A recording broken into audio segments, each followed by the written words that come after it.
Hello बच्चों, कैसे हैं आप लोग। आज के लेक्चर में हम आपका पेयर ऑफ लीनियर इक्वेशन का 3.4 एक्सरसाइज के बारे में बात करेंगे।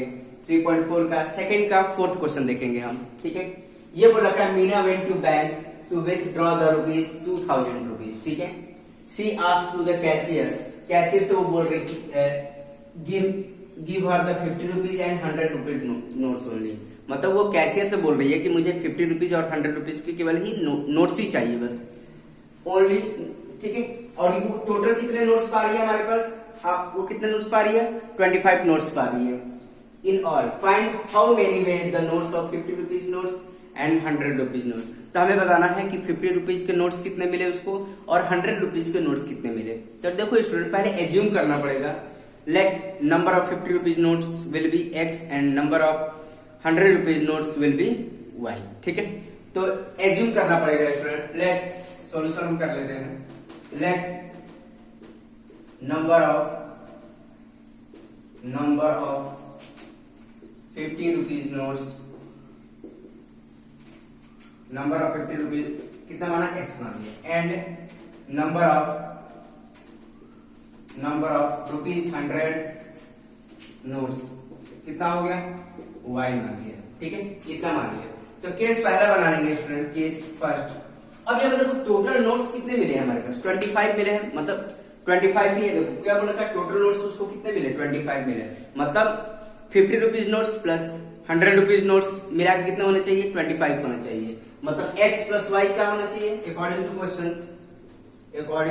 Questions x plus y equal to 25। ये हमारी पहली इक्वेशन हो गई। क्लियर है, इतनी बात समझ में आ रही है स्टूडेंट। अब देखो केस 2 बना लेंगे स्टूडेंट, केस 2 बना लेंगे। अब यहाँ पर दूसरा क्या बोल रखा है, टोटल कितने रुपीज मिल रहे हैं उसको, 2000 रुपीज मिल रहे हैं। ठीक है, और देखो 50 रुपीज के नोट्स कितने माने हैं, नंबर ऑफ, देखो टोटल 50 रुपीज के नोट्स कितने हैं हमारे पास। ठीक है, x माने हैं, और तो हम इसको मल्टीप्लाई करके दे दें तो हमें टोटल मनी मिल जाएगा। मतलब 50 रुपीज के हिसाब से कितना मनी मिलेगा हम बता सकते हैं। तो क्या देखो टोटल मनी कितना मिल रहा है स्टूडेंट, टोटल देखो 2000 मिल रहा है। ठीक है, तो देखो 50 रुपीज के कितने नोट्स मिल रहे हैं, x मिल रहा है। तो 50 इंटू एक्स हमें पता चल जाएगा कि 50 से कितने मनी बने हैं, एंड 100 रुपीज के कितने नोट्स मिल रहे हैं, y। तो 100y, ये हमारी सेकेंड इक्वेशन बन जाएगी। इतनी बात समझ में आ, मतलब जैसे हमें पता चल जाएगा कि 50 रुपीज को मिला के कितने मनी बन रहा है, कितना मनी बन रहा है, तो क्या काम करेंगे, number of notes into 50 rupees. अगर मान लो 4 नोट्स मिल रहे हैं तो 50 रुपीज को मिला के कितने, 4 नोट्स मिल रहे हैं तो 4 से मल्टीप्लाई करोगे, देखो 4 इंटू 50 तो कितना मिल जाएगा, 200। मतलब 50 रुपीज के 4 जो नोट्स मिलेंगे उससे कितने मनी बन रहा है हमारा, 200 मनी बन रहा है। मतलब एक एग्जाम्पल बता रहा हूँ। तो वही यहाँ पर x एंड y है, और 100 रुपीज को मिला के कितने मनी बन रहे हैं वो हमें बताना है। तो टोटल मनी कितना हो रहा है, 2000 उसको मिल रहा है। इतनी बात समझ में आ रही है स्टूडेंट, क्लियर है। आई थिंक सब बच्चों को समझ में आ रहा है। तो अब यहाँ पे देखो स्टूडेंट, इसको कैसे सॉल्व करना है। अब देखो किसी भी मेथड से कर सकते हैं, सॉल्विंग एलिमिनेशन मेथड से भी कर सकते हैं, सब्स्टिट्यूशन मेथड से भी कर सकते हैं। तो देखो सॉल्विंग इक्वेशन 1 एंड 2 क्या होगा, सॉल्विंग इक्वेशन 1 एंड 2। ठीक है, तो इक्वेशन 1 एंड 2 को सॉल्व करेंगे। देखो यहाँ पर क्या है, x प्लस वाई 25 और ये 50 है। तब क्या करेंगे, पहले इक्वेशन को हम क्या करेंगे, 50 से मल्टीप्लाई कर लो। ठीक है, क्या करेंगे, बाय एलिमिनेशन मेथड से करने के लिए मल्टीप्लाई करना पड़ेगा इसको। ठीक है, multiply 50 multiply equation 1 by 50 on both side, on both side. ठीक है, तो मल्टीप्लाई कर लो, x plus y equal to 25। तो 50 से मल्टीप्लाई कर लेंगे दोनों तरफ, तो क्या हो जाएगा, 50x plus 50y equal to, इसको इससे मल्टीप्लाई करेंगे कितना आ जाएगा, 1250।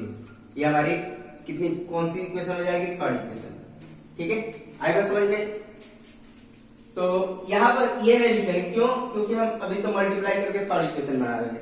तो अब यहाँ पे लिख सकते हैं सॉल्विंग इक्वेशन थर्ड एंड, देखो solving equation third and second, solving equation third and second. ठीक है, अब थर्ड एंड सेकंड को सॉल्व करना, पहली दूसरी को तो सॉल्व नहीं कर पाएंगे, क्यों?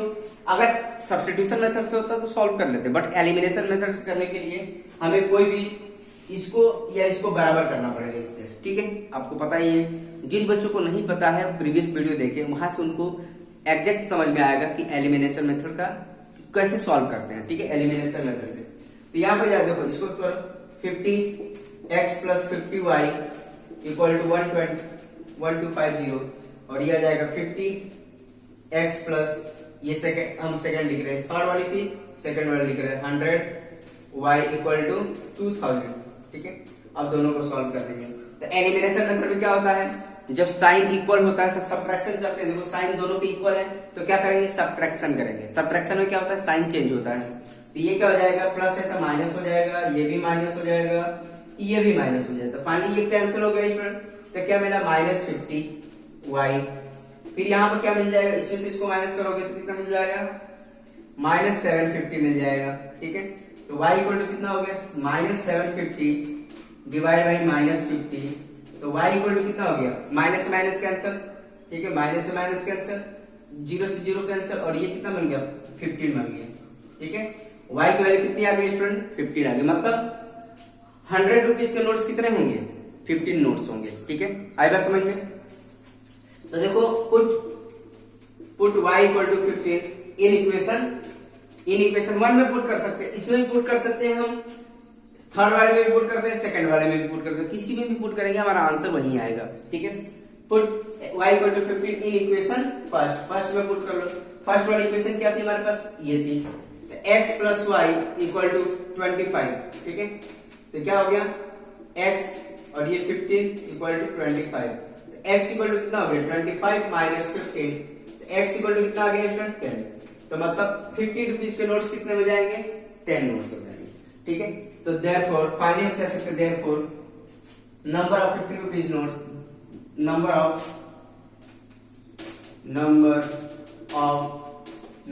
50 rupees notes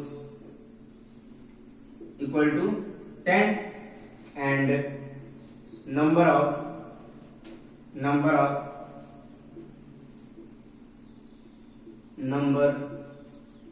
of rupees notes equal to, ठीक है, नंबर ऑफ 100 रुपीज नोट्स कितने हो जाएंगे आपका, 15। ठीक है, तो ये हो जाएगा, या 50 रुपीज ऐसे भी लिख सकते हैं, जैसे अपने हिसाब से लिखना चाहे लिख सकते हैं। 10 50 rupees notes and 15 100 rupees notes. अगर मान लो आपको आंसर वेरीफाई करना, किसी भी एक इक्वेशन में पुट करके देखो, तो इसमें पुट करके देखो, x की वैल्यू क्या है हमारे पास, 10 है, 10 पुट करो, और y की वैल्यू पुट करो 15, तो देखो 25 देगा। यहाँ पर पुट करोगे तो 2000 आएगा। इतनी बात समझ में आ रही है स्टूडेंट, क्लियर है? चलो नेक्स्ट क्वेश्चन देख लेते हैं स्टूडेंट।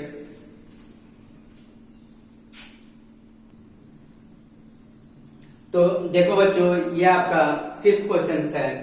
वैसे ये मैंने क्वेश्चन करा रखा है, प्रीवियस वीडियो आप देखिए, उसमें मैंने ये वाला क्वेश्चन करा रखा है स्टूडेंट, बट मैंने आपको सब्स्टिट्यूशन मेथड से कराया है, एलिमिनेशन मेथड से नहीं कराया है। ठीक है, तो मैंने इसीलिए डायरेक्ट सॉल्व कर दी, क्योंकि ये क्वेश्चन कराया हुआ था, इसीलिए मैंने डायरेक्ट सॉल्व कर दिया, क्योंकि हमें इक्वेशन बनाना आता ही है इसका। ठीक है, तो और आपको मतलब सब्स्टिट्यूशन मेथड, अब एलिमिनेशन मेथड भी आ गया, इसलिए मैंने डायरेक्ट यहाँ पर कर दिया। देखो यहाँ पर क्या था, A living library has a fixed charge for the first 3 days, मतलब फर्स्ट 3 डेज के लिए कुछ फिक्स चार्ज लगते हैं, and additional charge for the days thereafter. Sarita paid 27 rupees for the book kept for the 7 days.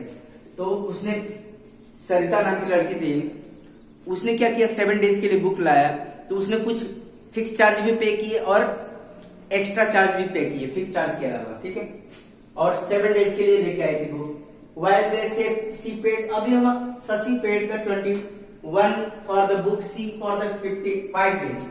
ठीक है, 5 days के लिए बोला है, तो find the fixed charge and charge, ठीक है, and charge for the each extra days के लिए बताना है। तो हम एज्यूम कर लेंगे, let the fixed charge be first 3 days के लिए क्या मान लेंगे, x रुपीज। ठीक है, फर्स्ट 3 डेज के लिए, ठीक है, x rupees, and charge for each extra days y rupees मान लेंगे। इतनी बात समझ में आ रही है स्टूडेंट? तो फॉर 7 डेज के लिए क्या हो जाएगा, फिक्स चार्ज, ठीक है, फिक्स चार्ज कितना हो रहा है, फॉर 3 डेज के लिए हो रहा है, तो 3 डेज तो इसमें आ गए, बाकी कितने डेज बचे, 4 रिमेनिंग बचे, क्योंकि टोटल 7 डेज के लिए बात कर रहे थे।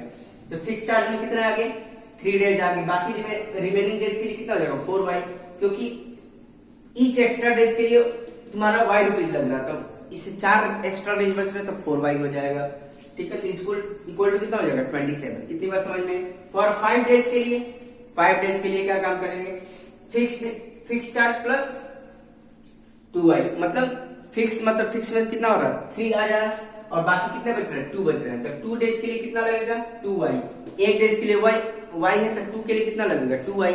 तो टोटल मनी कितना होगा, देखो x plus 2y equal to 21। तो ये हमारी पहली इक्वेशन और दूसरी इक्वेशन, इनको सॉल्व करके हम कौन से मेथड से सॉल्व करना है, हमें एलिमिनेशन मेथड से। देखो ये हमारी कौन सी इक्वेशन थी, फर्स्ट और ये सेकंड। तो यहाँ पे देखो साइन इक्वल था तो सब्ट्रैक्शन करेंगे तो क्या होगा, माइनस साइन आ जाएगा, ठीक है, मतलब साइन चेंज हो जाएगा स्टूडेंट। तो ये कैंसिल हो गया, ये क्या बचा, 4y minus 2y equal to 6, y equal to क्या, 6/2, y इक्वल टू कितना आ गया, 3 आ गया। अब इस y इक्वल टू 3 को किसी में भी पुट करो, इसमें भी पुट करो या इसमें पुट करो, हमारा आंसर वही आएगा। तो हमने किसमें पुट किया, इक्वेशन 1 में पुट किया। इतनी बात समझ में आ रही है स्टूडेंट, क्लियर है? तो यहाँ पे पुट कर लिया, देयरफॉर x की वैल्यू कितनी आ गई, 15 आ गई, ठीक है। कैलकुलेशन तो आता ही आप लोगों को, आई बात समझ में स्टूडेंट? तो फिक्स चार्ज कितना आ गया, 15 rupees, and charge per day कितना आ गया, 3 रुपीज, ठीक है। इतनी बात समझ में आ रही है स्टूडेंट? अब देखो मैं कुछ क्वेश्चंस लिख देता हूं आपकी प्रैक्टिस के लिए, आप उसकी प्रैक्टिस करिए स्टूडेंट, ठीक है।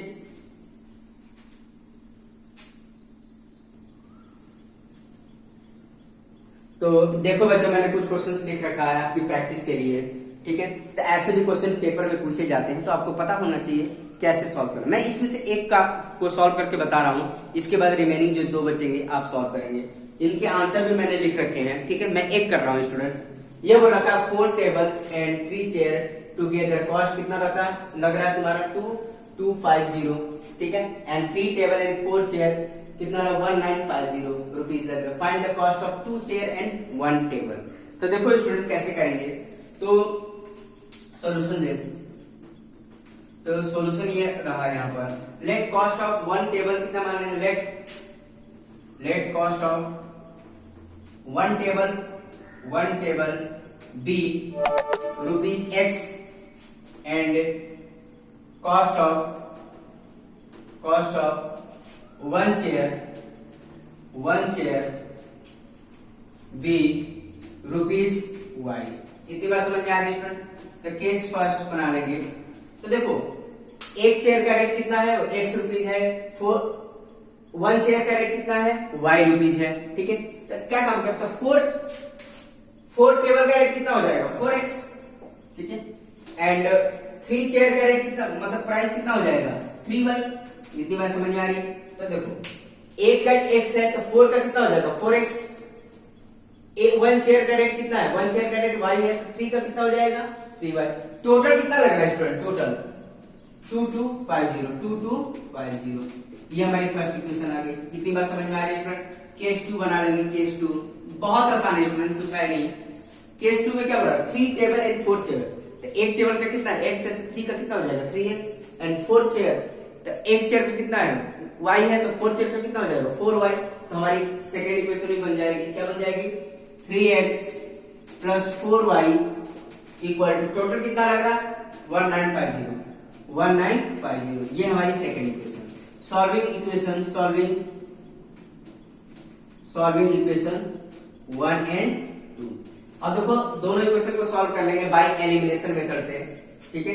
तो अभी हम देखो दोनों को बैलेंस करना होगा, या ये बैलेंस कर लो या ये दोनों बैलेंस कर लो, तो कोई एक बैलेंस करना पड़ेगा। तो ये क्या होगा, देखो तो दोनों को बैलेंस करने के लिए देखो मैं आपको हिंट दे रहा हूं, ठीक है। इसके बाद आप खुद सॉल्व करेंगे। तो देखो स्टूडेंट, तो देखो इसको बैलेंस करने के लिए, इसको बैलेंस करने के लिए क्या काम करना पड़ेगा, देखो इन दोनों को बैलेंस करना था। इसको हमें किससे मल्टीप्लाई करना होगा, 4 से, और इसको हमें किससे मल्टीप्लाई करना होगा, 3 से, ठीक है। कैसे, देखो इसको 4 से मल्टीप्लाई करेंगे तो अभी ये 12 आएगा, ठीक है। और इसको 12 लाने के लिए हमें 3 से मल्टीप्लाई करना पड़ेगा, तो ये अलग सिचुएशन आ जाएगी। इतनी बात समझ में आ रही है स्टूडेंट, क्लियर है? आई थिंक सब बच्चों को समझ में आ रहा है। इसको बैलेंस करने के लिए इस इक्वेशन को किससे मल्टीप्लाई, देखो ये बराबर लाने के लिए इस इक्वेशन को 4 से मल्टीप्लाई करेंगे तब जाके 12 देगा, और इसको 3 से मल्टीप्लाई करेंगे तब जाके 12 देगा। तो फिर हम सब्ट्रैक्शन करने के बाद इसको हम सॉल्व कर सकते हैं। इतनी बात समझ में आ रही है स्टूडेंट? तो इतना देखो मैं हिंट दे रहा हूं, आप लोग सॉल्व खुद करेंगे, ठीक है। तो मल्टीप्लाई करने के बाद जो इक्वेशन आएगी उसको थर्ड एंड फोर्थ मानना है, फिर दोनों को सॉल्व करेंगे तो वहां से हमारा x जो आएगा, x स्टूडेंट जो आएगा 450 आ जाएगा। क्लियर है?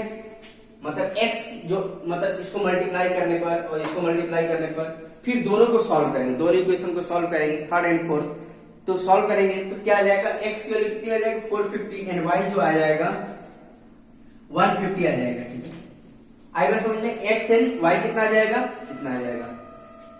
अब क्या काम करेंगे, हमें क्या बोल रखा है 2 चेयर एंड 1 टेबल। ठीक है, फॉर 2 चेयर एंड 1 टेबल के लिए क्या करना होगा, x प्लस 2y होगा, होगा कि नहीं होगा? 1 टेबल का कितना है, x ही है, 2 चेयर का कितना हो जाएगा 2y, इसकी बात कर रहा है। तो चेयर कितना हमने निकालता है 450 प्लस 2, y कितना हमारे पास 150, तो ये आ जाएगा तुम्हारा 450 और ये कितना हो जाएगा 300, तो फाइनली हमारे पास कितना आ जाएगा 750। तो मतलब हमारे पास जो टोटल आ गया हमारे पास 750 रुपीज आ गया। मतलब 2 चेयर एंड 1 टेबल का रेट कितना आ गया 250, मतलब 750 रुपीज। इतनी बात समझ गए, यही हमारा आंसर था। क्लियर स्टूडेंट, 750 रुपीज था। ऐसे ही आपको सॉल्व करना है। आई थिंक सब बच्चों को समझ में आ रहा है क्या मैं बोल रहा हूं, ठीक है। अब यहाँ पे देखो जैसे ये तो हो गया, आई थिंक सब बच्चे कर लेंगे। बाकी रिमेनिंग क्वेश्चन में देखो मैंने सबके आंसर लिख रखे, आप सॉल्व करिए स्टूडेंट। बाकी इसमें भी आप सॉल्व कर लीजिए। इसमें क्या total cost of 1 bag and 10 pen, मतलब हम एज्यूम कर लेंगे let cost of 1 bag x rupees and cost of 1 pen will be y rupees. तो इक्वेशन बना लेंगे, क्या बनेगा 3x plus 4y equal to 257। ठीक है, फिर क्या बनेगा where 4 bag 4x plus 3y equal to 324 बनेगा। सॉल्व करेंगे x एंड y तो हमारी वैल्यू आ जाएगी। आप सॉल्व करिएगा, मैं सब नहीं बताऊंगा, नहीं तो फिर क्वेश्चन देने का मतलब ही नहीं बनता। अब ये बोल रहा था 1 बैग एंड 10 पेन, मतलब x प्लस 10y के बारे में बात कर रहा है। ठीक है, इसका कितना होगा आएगा समझ में। 1 बैग कितना मानेंगे x और 1 पेन का कितना होगा y, तो 10 पेन का कितना 10y, तो x प्लस 10y की वैल्यू पूछ रहा है यहाँ पर। इतनी बात समझ में आ रही है स्टूडेंट? क्लियर है? तो इसको भी सॉल्व करिए, सेम उसी तरह सॉल्व करना है। ठीक है स्टूडेंट, तो आज के लेक्चर में हम इतना ही करने देंगे और नेक्स्ट लेक्चर में बाकी हम रिमेनिंग कॉन्सेप्ट के बारे में बात करेंगे। ठीक है स्टूडेंट, आज के लिए इतने। Okay, thank you.